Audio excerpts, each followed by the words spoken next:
Saudara, rapat paripurna MPR menetapkan pimpinan MPR periode 2024-2029.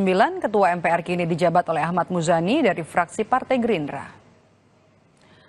Ahmad Muzani yang juga merupakan Sekjen Partai Gerindra secara resmi ditetapkan sebagai Ketua MPR periode 2024-2029. Muzani didampingi 8 wakil ketua yang dipilih dari fraksi partai politik dan juga kelompok DPD.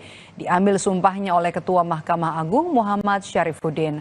Proses penetapan pimpinan MPR ini dilakukan dalam sidang paripurna perdana MPR di ruang sidang MPR Kompleks Parlemen Senayan, Jakarta pada Kamis pagi tadi.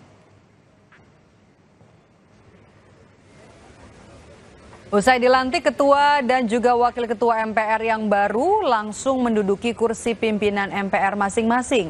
Ketua MPR Ahmad Muzani dalam pidato perdananya menyampaikan terima kasih kepada seluruh pihak yang telah mendukungnya dalam proses pemilihan ketua MPR RI.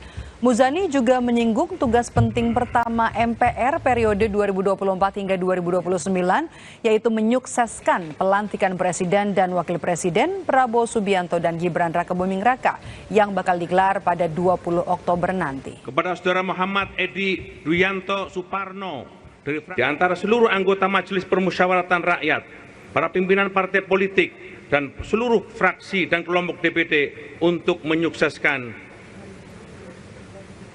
pelaksanaan pelantikan Presiden dan Wakil Presiden hasil pemilihan umum 2024 yang akan datang.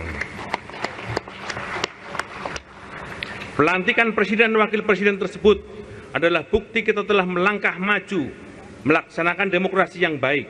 Kita bangga bahwa demokrasi yang kita laksanakan di Indonesia adalah demokrasi Pancasila, yakni demokrasi yang beruh kebangsaan, yang memuliakan, merawat keberagaman dan membangun persatuan dalam keberagaman dan perbedaan, serta mewujudkan impian kebersamaan dalam rumah besar Indonesia, rumah besar Pancasila.